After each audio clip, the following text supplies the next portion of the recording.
Go. Hi, welcome to the Brain Drift, episode 3. It's me and Eddie's podcast about neurodiversity, and today we have Miss Jackson as a guest. Yeah, do you want to just tell us about yourself, what your role is in the school and everything? Yeah, I'm Miss Jackson, and I'm a high school counselor, one of two. And I started ASL in 2023, so I'm like a year and a half in. And I've been a high school counselor before that, but this is my first time working in an independent school. Awesome. And yeah, so just to start, like, what inspired you to be a counselor?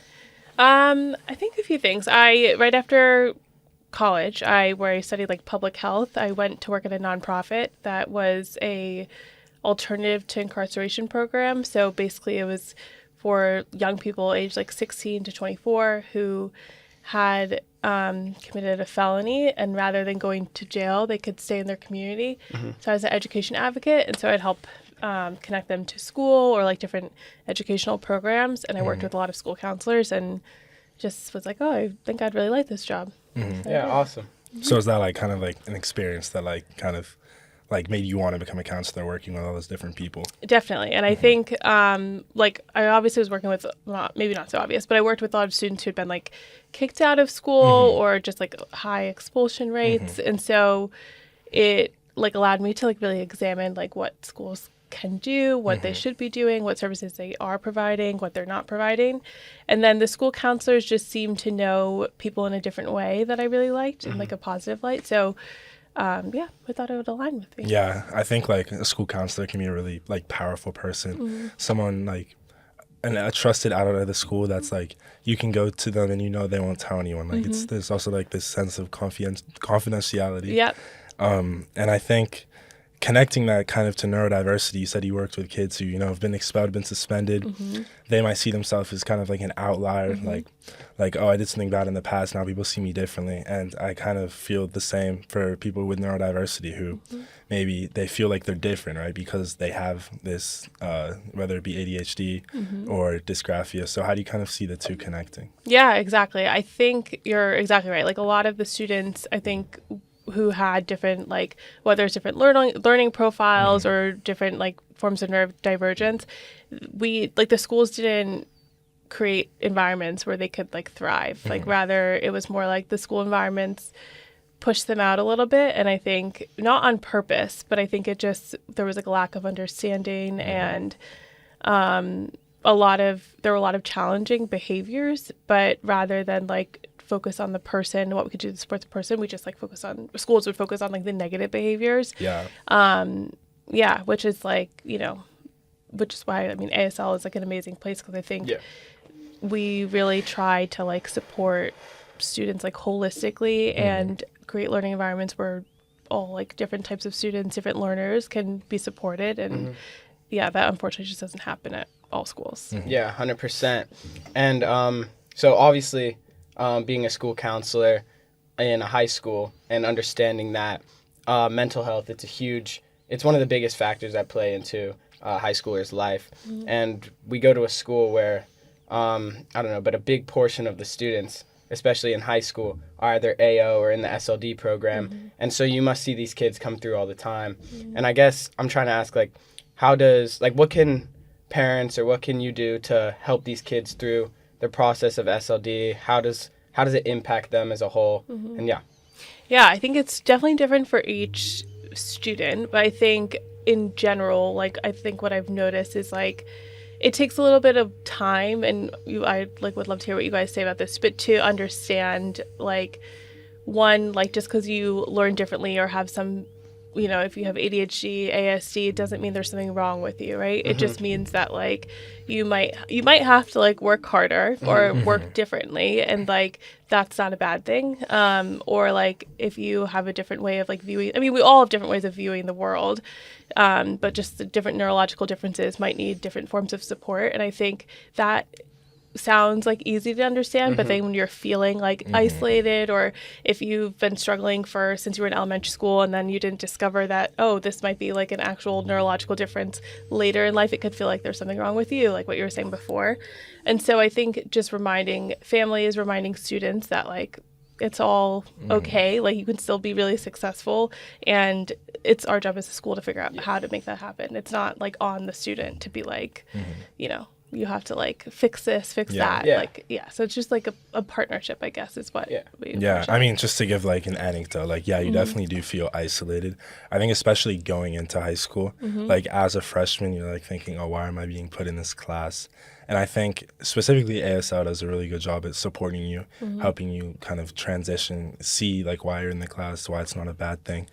But I guess my question is, not all schools are like ASL. Some like are maybe a bit more old-fashioned. They don't really understand neurodiversity. So how do you think schools can better address the mental health side and really neurodiverse students as a whole? Yeah, I think like probably schools have to like learn a lot more about like what it means to like have different learning profiles, differences, and other mental health needs. Schools, I mean, essentially like, even like as a school counselor, you see it. We're not like, schools are built for just education with the assumption that everybody is the same and can learn, like back in the day, like education. And now I think the more we know, the more people are realizing different differences, different mental health needs. And so I think schools in general need to like adjust to that. And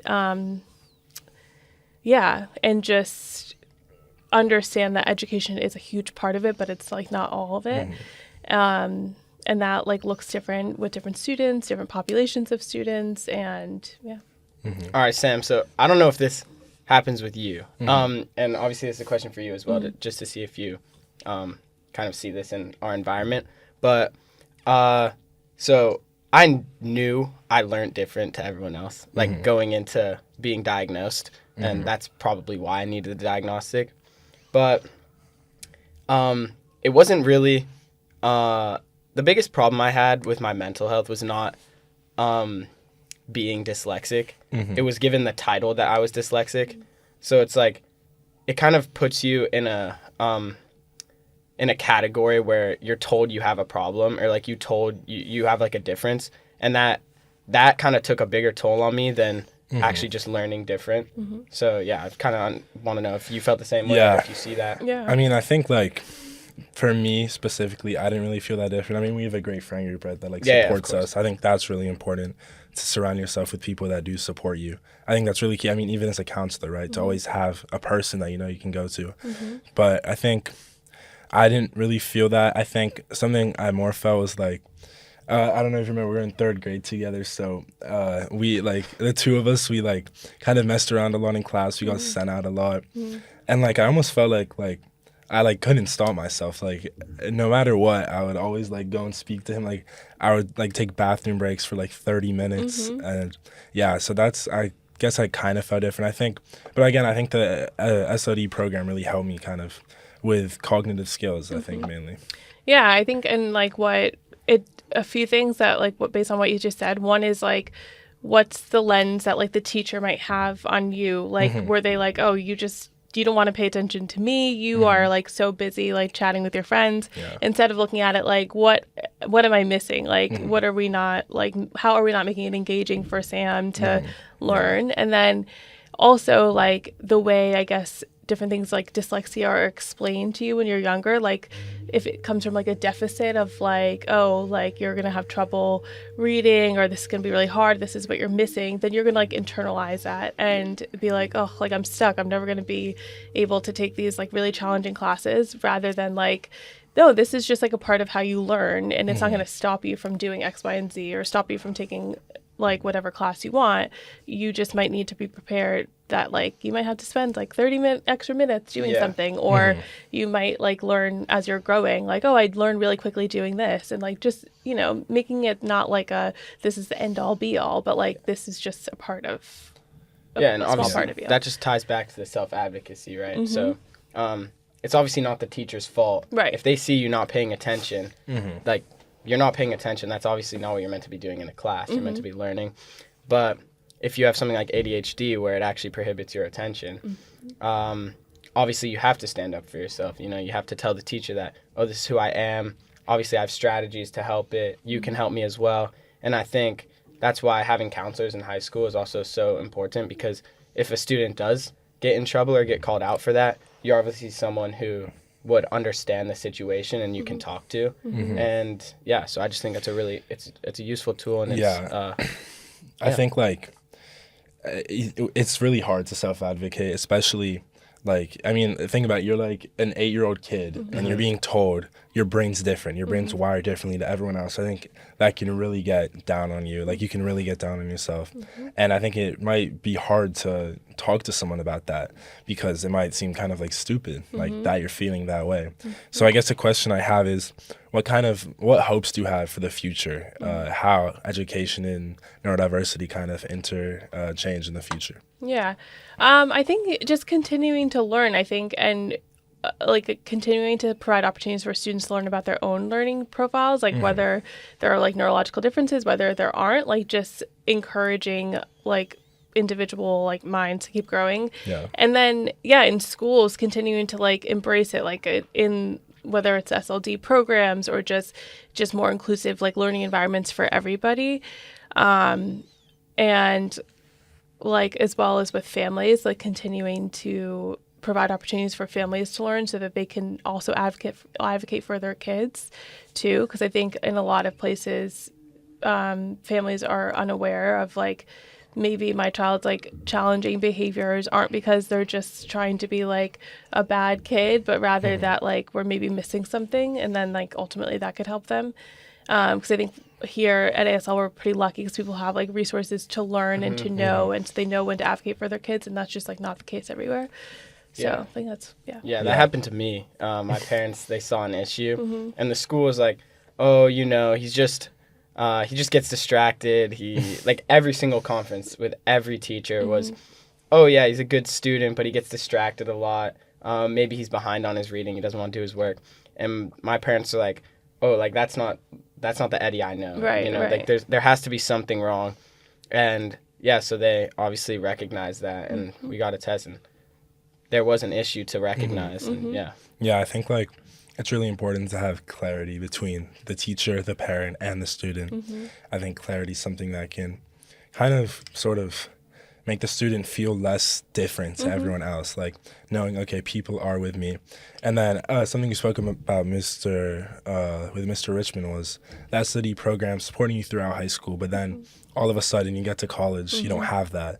So I guess I'm wondering the same for counselors. What are some strategies you would give to students who maybe really look to the counselor, right? Like throughout high school as someone who supports them, but then all of a sudden they get to college and it's like, well, now I don't have the counselor anymore. I think the self-advocacy piece is huge. I think recognizing, like a lot in counseling, like you want to help the student or person recognize when they do need someone else to help them, or another like program or some resource, and that when you get to college that there are resources available, but there's less people that are pointing you in that direction. So having the skill to find those things, or like the courage to talk to peers or even like professors if you're struggling, because like everybody should be able to point you in the right direction if they don't know themselves. And I mean, like there are offices on college campuses that support students with a lot of different things, and that knowing that like, okay, like it is on you kind of to go find those things, but that they're there, and like it's not weird, and it's like they're there to support you too. I also think that clarity was a really good point you brought up, Sam.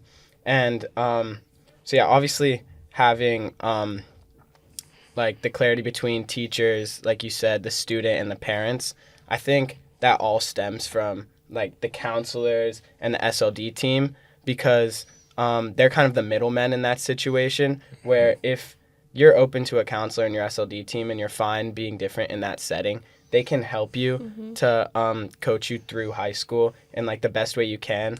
And so obviously that team has helped me. And in my case, my teachers know that sometimes I'll get distracted and maybe I need a break. And so if I'm just like, oh, could I go to the bathroom or could I take a walk? They don't question it. They're like, oh, yeah, for sure. And that's because obviously the SLD team has told them, I've told them, and that's the self-advocacy that it takes. And it just makes the high school experience so much easier. Do you, either of you, like remember anything like a parent or SLD person or counselor said to you that was really helpful for you? I mean, for me, mainly it was just like them reassuring me that they're obviously there for me, and it's not like they're another teacher. Like they're there for you specifically, and they're like on your side no matter what. And if you have an issue, not even you should, but honestly you have to talk to them because they're going to give you the best advice possible. And so yeah, that's for me. Yeah, I think for me it kind of goes to like show don't tell. So I haven't really had anyone say to me like they're on my side, but I felt it, right? So I've had some SOD teachers work with me, try to find like a good schedule for me, help me balance all my classes, and that just really gives me like the feeling like, oh, these people are with me. They're helping me through my high school experience, instead of just like telling me like oh, like we're with you, but then it's like you don't really feel it. So yeah, because sometimes it could be like empty words. Yeah, exactly. No action. I think that's like a lot. I mean, I think also like if you like look at schools a while ago, I think neurodiversity is really a new thing. It's a new topic. Schools didn't really accommodate for it until like I think almost like I guess 10 years ago it was really like started to become a thing. So I guess how do you see it like? How do you kind of see this from when you were in school? How do you see like the transitions from back then to now? Yeah, back then. Mr. Usman said the same thing. Back when you were 4. I went to a public school. I went to a really well-resourced public school. So I was not in what would be equivalent to the SLD program, but one of my sisters was. It was called Skills. And I remember my mom talking to another parent, and they were like, you need to like advocate, my sister's name's Erin, for Erin, like she needs these things. And they were really responsive, and it really helped her because she became so independent in college. And so I think it'll keep growing like that. I also just think like there were you guys asking about mental health and neurodiversity. Like I think there were less conversations about that and just like mental health in general, and that like it's really common not only for students who like might have certain neurological differences, but also just students in general to be like struggling in different ways, and like that gets brought into school whether we want it to or not.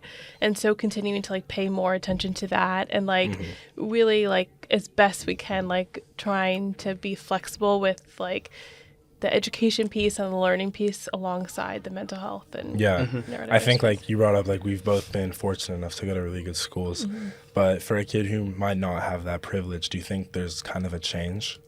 I hope so. I think like I hope so. So like in the US it's like, so like we don't have IEPs at this school, but we have something really similar. And IEPs, I mean there's like a whole conversation happening now, but IEPs I think a lot of time in schools where there might be like 30 to 40 kids in a class, it's really hard to support people who have different learning needs. And I think until that changes, like I don't know like how much like growth there will be, but I think just continuing to like pay attention to that and not forgetting that, and like, you know, having, you know, advocates at different levels, like state, like, you know, local levels, continue to like fight for those things. Like there's some hope.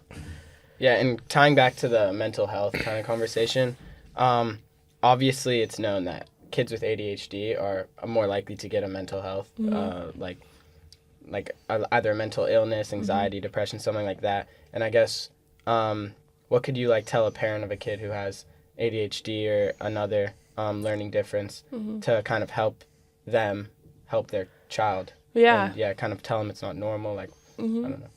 I think like just knowing that they could co-occur, like you could have ADHD and then you also could have like anxiety or depression, and like advocating like at school, but also maybe with like a doctor or like with a psychiatrist or just to like that both things are super important to treat or to like support, and not to like leave one without the other.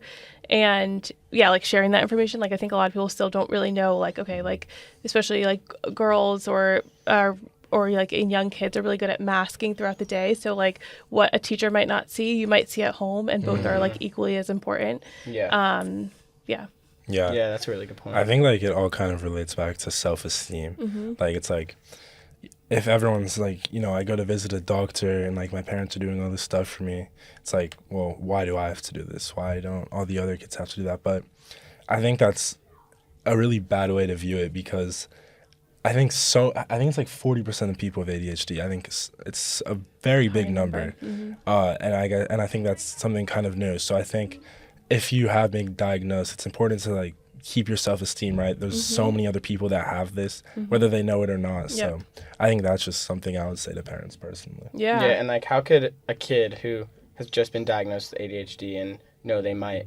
get a mental illness or know that they're more likely to, how could they kind of like not avoid that, but like kind of get help in order to not in order to not get it? I feel like I mean I don't know how, like I think just being aware, right? Like, and I think like, and thinking like that there's nothing that's like permanently wrong with you. Like there are just like so many different forms of support to try. Like, and I think like bringing back to self-esteem, like if you are noticing, oh, like I don't feel too good about myself, like that's not a crazy thing to share with somebody, and it's like a good thing to be open and honest about it and not something to be embarrassed by, because so many people struggle and like they don't talk about it. But when you talk about it, then people like will listen to you and like try to support you. I think our time is coming to an end, but just to kind of give one last question, what do you think the most rewarding part of your job being a counselor and working with students you might feel like they do have a low self-esteem is? The most rewarding, I think, like seeing people like grow. Like I like feel like even if it's little, or like I like to see when students become like really self-aware of like what they're going through and just like are able to like do like small moments of like self-advocacy. Because accepting it is hard. It really is. And I think just like being when students feel like proud of themselves, like I think that's like really cool to watch. 100%. I think it all kind of comes back to that idea of confidence and the people around you. I know we brought that up at the start, but thank you so much for coming. Thank you for having me. Thank so you. Fun. Next episode coming soon. Thank you.